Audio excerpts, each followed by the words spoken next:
Welcome to the second session on what it means to take care of oneself. In the previous session, we looked at the need to make a beginning by trying to understand oneself on the premise that we cannot take care of what we don't understand, and it's not a natural or easy thing for any human being to understand himself or herself. One has to be especially mindful of this need and constantly endeavor to do so, which also means it is not accomplished once and for all, it's an ongoing process. The second major insight we considered in the previous video is the need to enhance our emotional richness, because that plays an important part in ensuring the sort of inner well-being as well as outward beneficial impact that we can have on the world around us. Not for our sake, but for the enrichment of those around us. Now let's consider the next two important aspects of taking care of oneself. Now, the second of the three is the thinking aspect. I said that if you imagine human life as a triangle, one side of that is the emotional side, the other is the thought side, third is the action side, axis. Now, what about the thought axis of life? Now here, what most people do not understand, what I myself did not understand for a long while, and understood, or began to understand if you like, through reading John Stuart Mill, particularly his work on liberty, which is a very interesting work, and I commend that book to you. The minimum three books that I would commend to my readers out of the intellectual stable of John Stuart Mill are: one, Liberty; the other is three essays on religion; the third is his autobiography. It makes very, very interesting reading. If you have time, you can also read up his writings on the freedom of women, then work on utilitarianism, so on and so forth. A prolific author, and very seminal thing of the 19th century. Now, the important point that Mill points out there is that the quality of your thinking determines the degree of your ethical stature. Now, I always thought the other way around. I thought that one's ethical stature determined one's quality of thinking. But I'm today inclined to agree with John Stuart Mill that it is our intellectual development that influences our ethical wholeness or ethical vitality, our ethical solidity, strength, etc. Now, maybe it is for this reason that all spiritual luminaries in the past who really wanted to improve humankind's ethical stature necessarily approached that task by training human beings or challenging human beings to think and think differently from how things were thought and known in their times. It's quite natural that even if you have a fairly high degree of ethical awareness, the way you exercise your ethical awareness will be substantially influenced, limited, or empowered by how you think. Let's consider one or two examples to make this clear. Now, Jesus says, "Love your enemies and pray for them who persecute you." Now, surely this is not possible for everyone. But it can be possible It is a doable thing for those who think at a very high order. When you think and think on a high level, you will realize that all these local labels of distinction and discrimination which make you think of the other person as your enemy are invalid. At the highest reach of man's spiritual awareness, whether it be in Hinduism, whether it is in the Judeo-Christian tradition or in any other religion, there is this awareness that the whole of created order belong together. They constitute one indivisible whole. And we all belong together in this family of God's creation. How can there be enmity? So to reach that level of ethical exalted state or ethically exalted state, it's necessary to think. If your thought is very narrow, if you are mean-minded, if your outlook is merely parochial, and to be parochial, you have to stop thinking. That's the reason why the custodians of customary or orthodox religiosity consider it a crime on the part of their followers that they think. Serious interdiction is placed on members of the religious group in regard to their reading and their thinking. For example, take the Catholic Church. The church controls, I don't know to what extent it is now, but historically the church has controlled the books that a Catholic might read. But here let me say something interesting. See, the Catholic Church has a very, very wonderful practice. That is in connection with declaring somebody a saint. That's called canonization. Canonization is the process by which a human being is acknowledged and accredited as a saint. Usually a person, almost invariably a person, is declared a saint, and in the Catholic Church only after death. Posthumous recognition of sainthood. Posthumous, after death. Now in this process of declaring or acknowledging somebody as saint, there is a role given to the devil's advocate. The devil's advocate.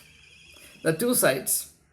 One side argues for conferring sainthood on this particular person, and the devil's advocate comes with completely contrary arguments as to why this person does not merit it at all. Now, why is that necessary? Because in this context it is recognized that you have to even listen to the devil to know the full truth. The devil, of course, is the adversary, so the opposite side. In the present day context, let's say the enemy. Listen to your enemy also if you want to know the truth. Now, if you read the life of Cicero, particularly his idea of declamation or public speaking, Cicero devoted 75% of his time to understand the perspective of the other side arguing the case against his point of view. Only 25% of his time was devoted to lining up his own argument. 75% of his time was given to understanding the standpoint of the adversary in the debate. That is what you will do if you want to know the truth. So the Roman Catholic Church has this wonderful practice of having the devil's advocate in relation to the process that finally determines whether this person is a saint or not. At the same time, the Roman Catholic Church seriously curtailed freedom of its members vis-a-vis their reading habits.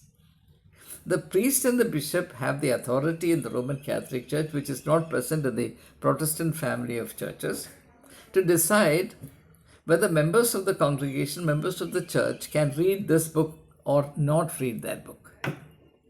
Just imagine. Now, why is this exercised? Because it is exercised because if people are allowed to think freely, then they may break out of the ranks.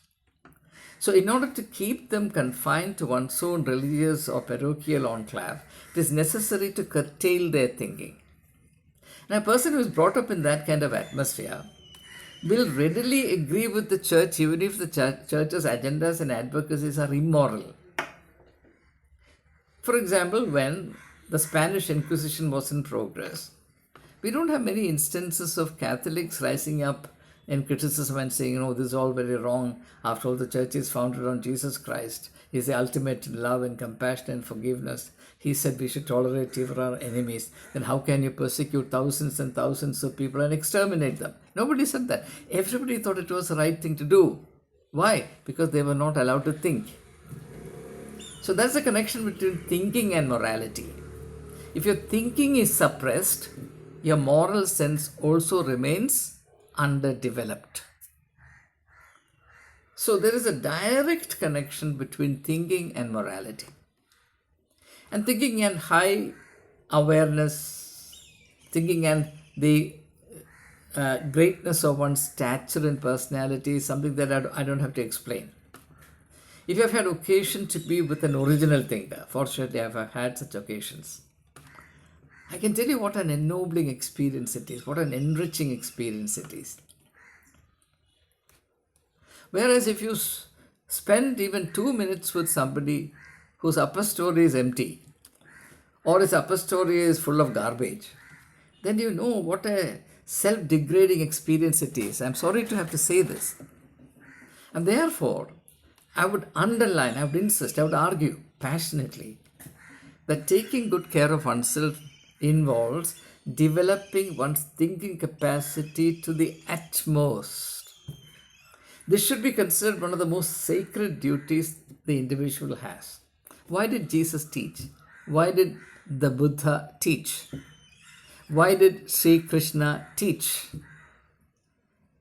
All teaching is directed to developing one's intellectual capacities in directions and dimensions far beyond the existing level, far beyond the status quo. And therefore, a person who develops in that manner will be a miracle in the eyes of those who are stuck in the status quo. Which is also the reason why the custodians of status quo always look down upon, or at least look at, those who are capable of original thinking with a lot of suspicion, apprehension, even indignation. There is one reason why the custodians of the Judaic religious establishment thought it absolutely imperative to have to liquidate Jesus Christ, because he thought differently. And to the extent that he thought differently, creatively, the representatives or the gatekeepers of the religious status quo did not know how to handle him, did not know how to cope with the power of his personality. And the four Gospels bear ample witness to the power of Jesus' personality. I don't have to cite instances after instances to prove the obvious. Even demons fled from his sight. That's what we read. Even a hostile person like the Roman centurion said truly he was the Son of God. That's the power of his personality. It is that power, the power of his personality, that vibrates through every word that he says. That's why the Roman centurion said, if only you speak a word, my servant will be healed. It is not the word, it's the power of his personality. And that power is because, as I said in the previous video, is because of his emotional power and also his intellectual power. But Christians, unfortunately, have been trained by people who know nothing better. Sorry to say. These emperors of mediocrity. Christians have been viciously, suicidally influenced by these ambassadors of mediocrity to think that thinking is an act of rebellion against God. Several people have said this to me, though I'm not a thinker of any standing. Many people, with utmost sincerity, have told me, don't read. It will turn your head and you'll become incapable of spirituality. I always used to wonder, what is their idea of spirituality? From their perspective, therefore, Jesus is the least eligible person to be spiritual. No, we have to do full justice to the intellectual powers God has given to us. It's God who gave us this power, not Satan. Satan tries to pervert it. After all, if you look at what happens in the 3rd chapter of the book of Genesis, Satan is trying to pervert the thinking and perversion of the thought happens when it is underdeveloped. Therefore, what happens in the third chapter of the book of Genesis must be read in conjunction with what happens in the fourth chapter of Matthew's Gospel, when the same Satan tries to tempt Jesus, and Jesus, because his thought is highly developed, he says, man does not live by bread alone, but by every word that comes from the mouth of God. It is also written that you shall not tempt the Lord thy God. See, he's way ahead of Satan. And that is something that Christians, particularly today, need to understand. We are not suffering from an excess of thought. We are suffering from an incapacity for sensible, reasonable, godly thought. Thought, the capacity to think, can also be abused diabolically, to think up schemes for destroying the world, or disturbing people, or taking advantage of them, or whatever it is, for evil purposes. But that's an abuse of the thought process. It doesn't mean that thinking is bad. It only means that abusing the gift of thinking is bad. So I would love to declare from the rooftop, Christians have a duty to develop the capacity to think and think and think. The third aspect, the third dimension of life, or third axis of life, if you like, is action. We read in the Gospels that Jesus went about doing good. You find a lot of emphasis in the teachings of Jesus Christ on doing. The Sermon on the Mount ends, chapter 7, verse 24 to 28. He who hears these words of mine and does them is like a wise man who built his house on the rock. The conversation between Jesus and the expert in Jewish law, found in the 10th chapter of Luke's Gospel, which generates this beautiful parable of the Good Samaritan. Having explained everything to the Jewish religious expert, Jesus says, verse 37 of the 10th chapter of Luke's Gospel, go and do likewise. Do likewise. Action. Christians don't realize that there's a tremendous emphasis in the way of Jesus Christ on action. Now, to act is to act significantly. Mere repetition of whatever has happened in the past, repetition of the status quo, is not action. It is mere repetition. To act is to impact. That's why Jesus says, you are the salt of the earth, you are the light of the world. If you are in some context, there must be an impact. And your action must be guided by the spiritual obligation to be impactful. But then, of course, you can try to impact the world with different intentions. For example, I can try to impact you in order to make you think better of me. Now, that's not acting. That is manipulating. Action should never be equated with manipulation, exploitation. If I act, for example, if my sharing these thoughts with you were to constitute an action, it should be completely free of any vested interest or a mercenary expectation, and should be totally inspired by a pure and positive interest in imparting something of value to your life or to enrich you. Out of pure love for you, without any selfish interest. If my motive is even marginally, slightly tainted with any ulterior interest, it will not be action. It will be exploitation. It will be a kind of, trade and traffic, give and take. Action. To act is to act impactfully. Now, we have plenty of examples for action from the life of Jesus Christ. Wherever he went, it was an action. Even speaking a word was an action. Many people think that you have to act with the body alone. No, even speaking a word can be action because it has a beneficial impact. It brings about the transformation. Two brothers were sitting mending their nets on the shore of Galilee, Simon and his brother Andrew. There comes this young man, and early in his mission. He says, "Follow me, and I'll make you fishers of men." They leave their livelihood and follow him. That follow me, that's action, action. Anything that you do which has a beneficial impact for the other person is action, spiritually speaking. Now, if I merely go around pottering around, if I just sort of get up in the morning and complete the routine, I'm not acting. I'm simply completing a routine. But if I do something significant, but in order to do something significant, I have to take good care of myself. And that's what we are trying to understand. Our aim must be to attain that level of personality development or developing our person so that our even being somewhere, our thinking, our speaking, our interactions, our exhortations, our interventions, everything will be action. Our ultimate state, the ultimate state of human development is that each one of us becomes pure action. And that was Jesus, pure action. Jesus was pure action.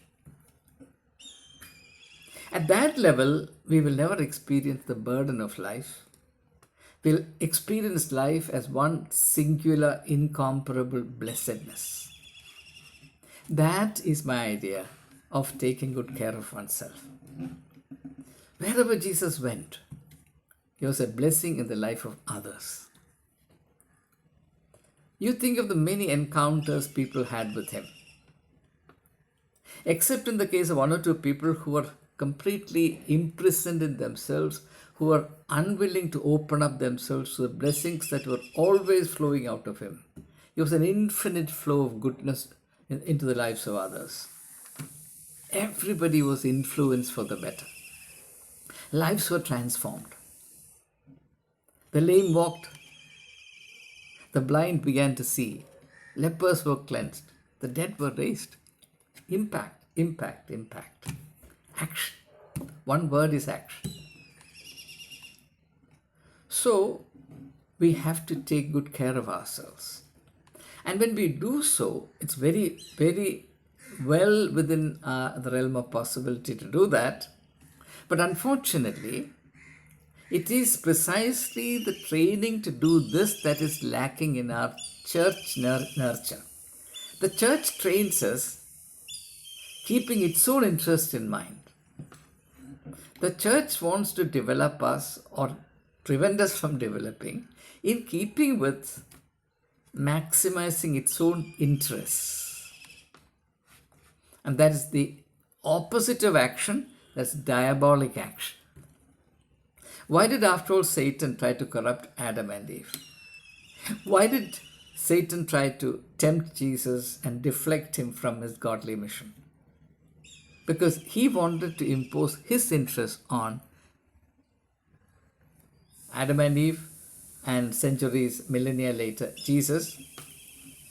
And wherever people are dealt with, people are trained, people are influenced, in order to make them the receptacles of the vested interests of a particular establishment or an individual, as in the case of this miracle healing, etc., it is not the power of God or the personality that's divine that's working, it is the diabolic. Make no doubt about it, it's diabolic. Though it will put on the air of religion, because that's what false prophets have to do. As Jesus said, beware of false prophets. They come to you in sheep's clothing, but inwardly they are ravening wolves. A wolf is a metaphor or a symbol of being motivated entirely by selfish interests. No wolf reaches out to a lamb for the sake of the lamb. So you'll have experts in faith healing, miracle healing, who are wolves of religion, religious wolves. And they have to put on the sheep's clothing of conventional piety and speak the language that seems biblical. Otherwise, they'll be naked. They have to cover their nakedness in order to carry on with their trade. And it doesn't take huge discernment to see through all this facade of deception. and manipulation. So, take care of yourself. And if you don't, what happens? You become an abode unfit for the Spirit of God to indwell. That, says Jesus, is the one sin that you will not be forgiven. So, it's not merely a matter of attaining some great worldly success or being acclaimed as a great spiritual religious leader. Ultimately, the truth of life will put you to the test, and it will be revealed whether or not you are someone who has taken good care of yourself or is not. Or for that matter, and this is something I'll deal with in another video, the truth will certainly confront you when you enter your old age. Your attitude to your own old age will tell you whether or not you have taken good care of yourself. So we are talking about matters of very serious practical implications. And the sooner we realize, the better. That's why, according to the wisdom of the writer of the wisdom book, Ecclesiastes, Kohelet, wisdom book, young people are exhorted. Remember your Creator while you are young. Because if you remember your Creator, you will take good care of yourself. Whether or not you have any godly sensitivity, whether or not you are truly religious, whether you have the slightest value for God, for Jesus, for Holy Spirit, whatever, can be proved convincingly by this one thing, your attitude to yourself. Whether or not you're taking good care of yourself. It's very easy to understand. Suppose I give you a gift, or the other way. Suppose you give me a gift, a book to read. Now, I throw that book into the dustbin. Does it mean that I care for you? If I value you, I will read that book with utmost eagerness and keen attention. And having read the book, I'll call you back and say, yes, I've read the book and I found this idea interesting, that idea interesting, and so on and so forth. I'll say, thank you so much for giving me the book. On the other hand, if you have consigned the book to the dustbin, you will certainly not call the other person back and say thank you. How can you do that? If that person asks, what exactly is in that book that spoke to you with particular interest and force, what will you say? Therefore, you will dodge him thereafter. So whether or not you love God, whether you care for God, is easily proved by your attitude to yourself. What I find really funny, ridiculous is people who are actually deeming themselves to be the garbage of human presence on planet Earth also pretend to be very pious. And equally, the other side of the same reality is people, members of the priestly class, always trying to degrade others. You are sinners, you are sinners, you are worms, you are worms, you are worms. I don't know who is helped by this. If at all there is the slightest inclination on the part of somebody to take care of himself or herself, even that will be nipped in the bud. But this kind of repeated sledgehammer blows of priestly indoctrination, saying that you're wretched, you're sinful, you're an abomination on the face of the earth. Jesus doesn't say that. Jesus says you're the light of the world. You're the light of the world. Take care of yourself, keeping that as a benchmark. You're the light of the world. That's the benchmark. That's the only way you will ever take care of yourself. And that is the ultimate in spirituality. Everything else is secondary. If this is not right, nothing else is right. Christianity is not an assemblage of mediocrities or the two-legged mediocrity. Christianity is a congregation of those who joyfully, in a celebratory spirit, pursue the spiritual goal of perfection. Be thou perfect, said Jesus, even as your Father in heaven is perfect. Thank you.